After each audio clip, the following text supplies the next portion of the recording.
There's no feeling more intense than starting over.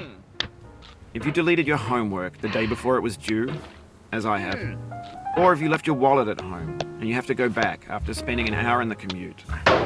If you won some money at the casino and then put all your winnings on red but it came up black. If you got your best shirt dry cleaned before a wedding and then immediately dropped food on it. If you won an argument with a friend and then later discovered that they just returned to their original view. Starting over is harder than starting up. If you're not ready for that, like if you've already had a bad day, then what you're about to go through might be too much.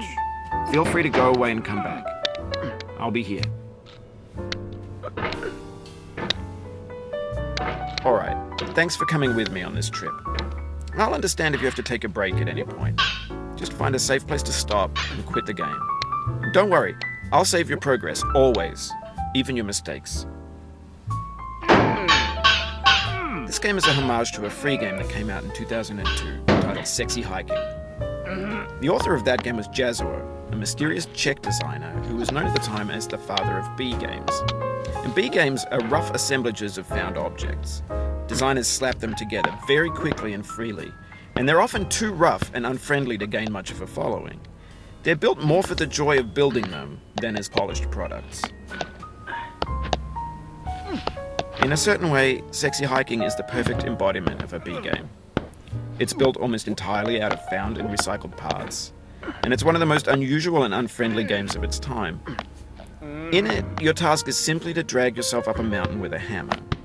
And that act of climbing, in the digital world or in real life, has certain essential properties that give the game its flavor. No amount of forward progress is guaranteed. Some cliffs are too sheer or too slippery. And the player is constantly, unremittingly in danger of falling and losing everything. Anyway, when you start Sexy Hiking, you're standing next to this dead tree that blocks the way to the entire rest of the game. It might take you an hour to get over that tree, and a lot of people never got past it. You prod and you poke at it, exploring the limits of your reach and your strength, trying to find a way up and over. And there's a sense of truth in that lack of compromise. Most obstacles in video game worlds are fake.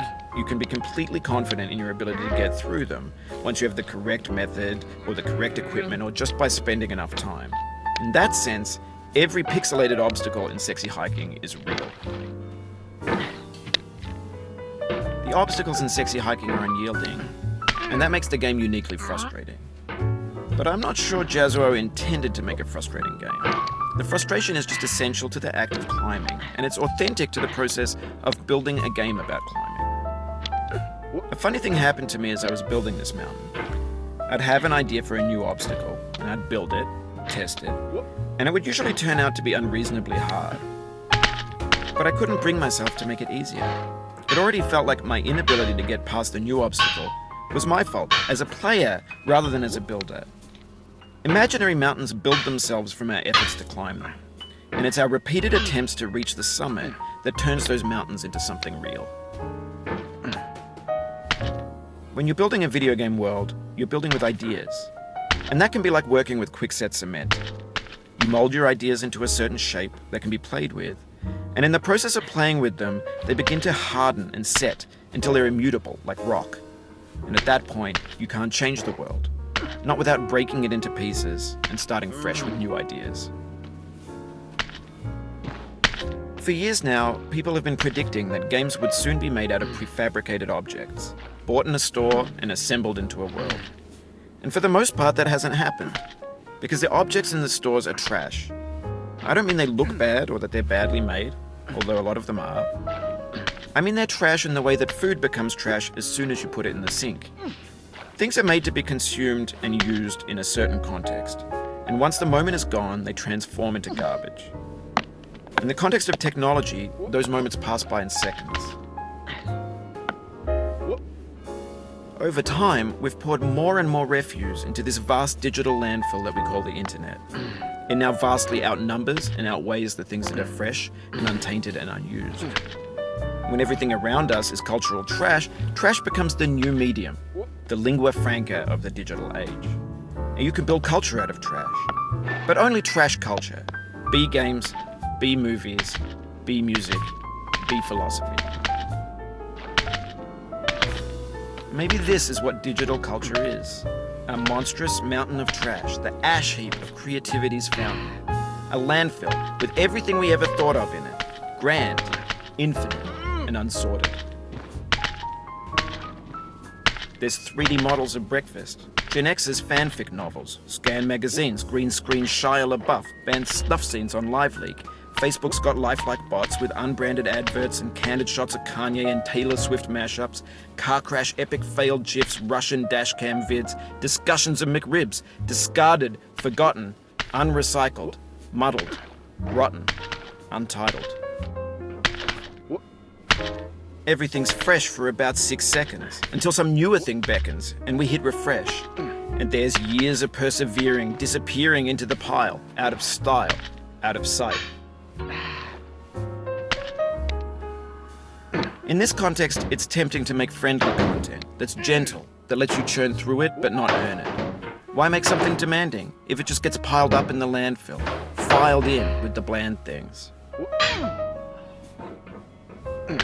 When games were new, they wanted a lot from you. Daunting you, taunting you, resetting and delaying you. Players played stoically.